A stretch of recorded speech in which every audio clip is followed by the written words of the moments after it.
Welcome again, welcome after a very very long time. আমার যদি মনে পড়ে, আমি আমার লাস্ট ভিডিও দিয়েছিলাম 3 থেকে 4 মাস আগে। তো এমন একটা পরিস্থিতিতে আমি আমার ভিডিও করাও ভুলে গেছি। তো যাই হোক, আমি এখন আছি হচ্ছে তেঁতুলিয়া, এবং কার কার সাথে আছি একটু পরে দেখাবো। কিন্তু এটা আসলে বলতে পারি যে একটা লং টাইমের পর ভিডিও করতেছি, এবং এটা অনেক প্রতীক্ষার পরে তেঁতুলিয়া কতবার প্ল্যান করছি এবং কতবার যে ক্যান্সেল হয়েছে এই প্ল্যানটা। যাই হোক, অবশেষে তেঁতুলিয়া আসছি এবং আপনাদেরকে আজকে দেখাবো তেঁতুলিয়া এবং আশেপাশে যতগুলি স্পট আছে ঘুরে ঘুরে দেখাবো। এই হচ্ছে আমাদের 4জন। রহিম ভাইয়া, রবিনের কথা অবশ্যই মনে আছে আমার।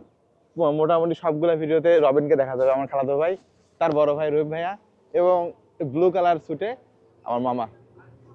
ওকে, সো এই 4জনকে মোটামুটি এই ভিডিওতে পুরোপুরি দেখা যাবে। এখন আমরা যাচ্ছি হচ্ছে, আমরা অ্যাকচুয়ালি ডাক বাংলোতে আছি। এখান থেকে মোট 5টা পয়েন্ট দেখানোর জন্য একটা অ্যাকচুয়ালি ভ্যান, এখানে ভ্যানে করে মোটামুটি 50 টাকা ভাড়া নেয় জন প্রতি। 5টা পয়েন্ট ঘুরে দেখাবে, যে শিলিগুড়ি ব্রিজ আছে, তারপরে হচ্ছে চা বাগান আছে, কাঁচা তারপরে কি বাঁশ, 2 ধরনের বাঁশ আছে। তো আস্তে আস্তে দেখাবো, দেখা যাক ভিডিও সামনে যায় এবং আস্তে আস্তে আপনাদেরকে দেখাবো।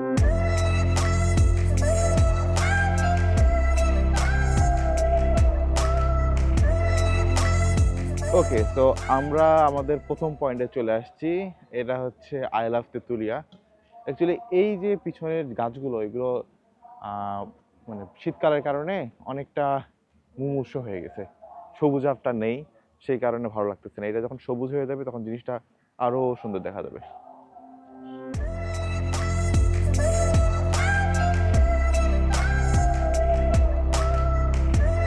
ওকে, তো অ্যাকচুয়ালি এটা একটা পার্কের মতো। মোটামুটি এখান থেকে 0.0 পয়েন্ট বলবো না, যে বর্ডারে একটা ভিউ পাওয়া যায় এবং শিলিগুড়ির একটা ব্রিজ দেখা যায়। নর্মাল বাংলাদেশে যেরকম ব্রিজ দেখা যায়, তো ওই ব্রিজটাকে কেন্দ্র করে এই পার্কটা তৈরি হয়েছে। আর এখানে মোটামুটি কিছু ইন্ডিয়ান প্রোডাক্ট বা কিছু প্রোডাক্টের দোকান পাবেন, চায়ের দোকান, তারপরে হচ্ছে বিভিন্ন রকম চকলেট। কিন্তু প্রাইস অত্যাধিক। ভাববেন যে বর্ডারের কাছে খুব রিজনেবল প্রাইস, কিন্তু তা না, অত্যাধিক পরিমাণে প্রাইস। যাই হোক, আমরা এখন যাব নেক্সট এই কোন পয়েন্ট আছে। তো আমরা এখন আসছি হচ্ছে আমাদের 3rd পয়েন্টে। এইটার বিশেষত্ব কি, এই বাসটার সাইজটা হেভি মোটা। সাধারণত আসলে মানে আমাদের বাংলাদেশি নর্মাল যে বাসগুলো এত মোটা কিন্তু হয় না। দেখেন কি পরিমাণে, আমার দেখেন হাতটা, দেখেন কি পরিমাণ মোটা। কিন্তু বাঙালি জাতি হিসেবে খুব খারাপ, কি পরিমাণ লিখছে, প্রত্যেকটা বাসে লিখছে। বাসগুলো কিন্তু হেভি রকম মোটা, এবং বাসগুলো কিন্তু আঁকা বাঁকা না,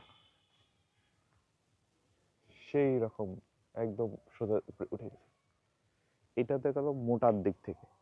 আর একটা জিনিস দেখাই, আমরা তো সবসময় সবুজ কালারের বাস দেখি, এই বাসগুলো দেখেন হলুদ কালারের বাস।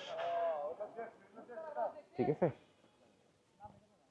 বাসের কালার কিন্তু বাঙালির জাতি সব লিখছে এত চাকারিয়া প্লাস কাকুলি। যাই হোক, এটা অবশ্য একটা মানে প্রথমবার দেখলাম আমার কাছ থেকেও হলুদ কালারের বাস, আর মোটা, হিউজ রকম মোটা বাস। দুইটাই কিন্তু একদমই স্ট্রেট, কোনো বাঁকা নেই। সাধারণত বাসগুলো, দেশি বাস হলে একটুতেই বেঁকে যায়। দেখেন এখানে মোটামুটি আমরা এটার উৎপত্তি স্থল সম্পর্কে জানতে পারবো। মোটা যেটা আছে সবুজ কালার, সেটা ভাদিম কাঞ্চন বাস, মেড ইন তাইওয়ান।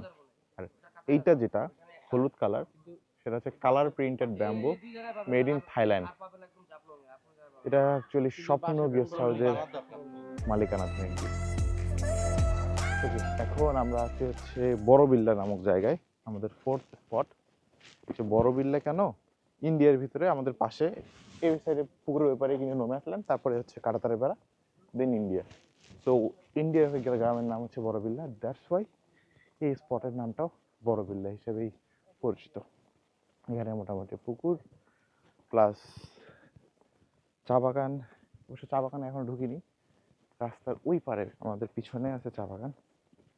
আগে এই জায়গাটা ঘুরে দেন আমরা চা বাগান।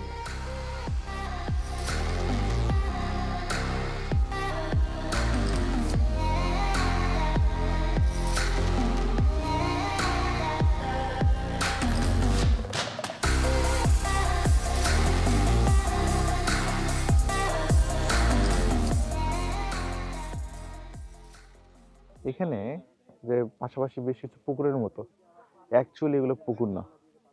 যতটুকু জানতে পারতেছি এগুলো পাথর উঠানোর কারণে এরকম বড় বড় গর্তের সৃষ্টি হয়েছে।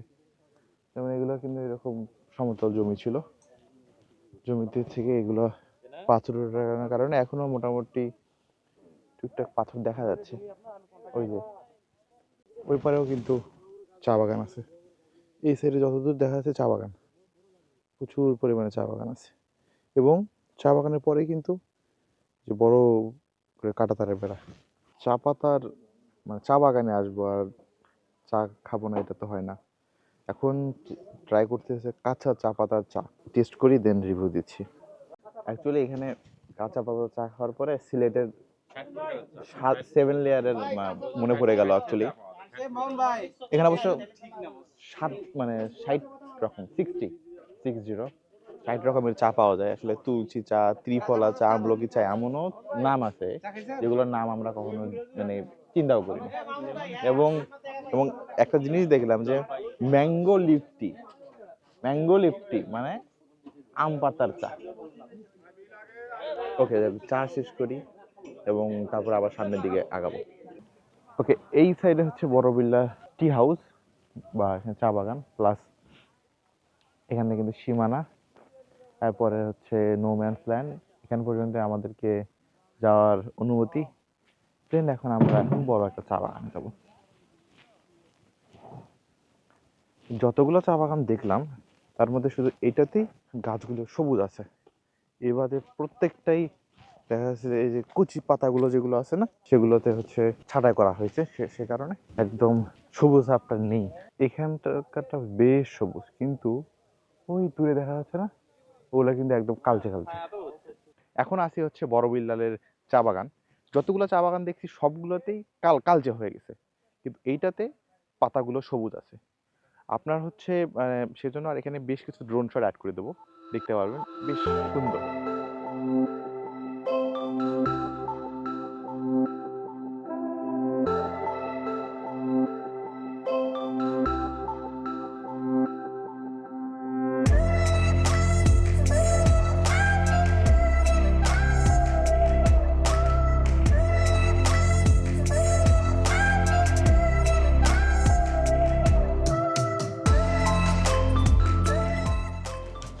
বিসমিল্লাহ টি ফ্যাক্টরি। ভাবলাম যে আসছি যখন আরও কিছু পর ঘুরে যাই।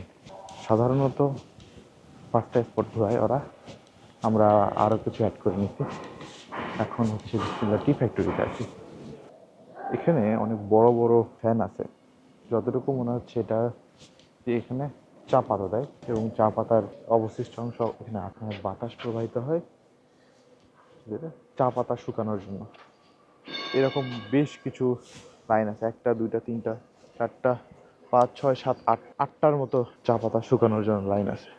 এটা অবশ্য আমার প্রথমবারের মতো এরকম কোনো ফ্যাক্টরি ভিজিট করা চা পাতার।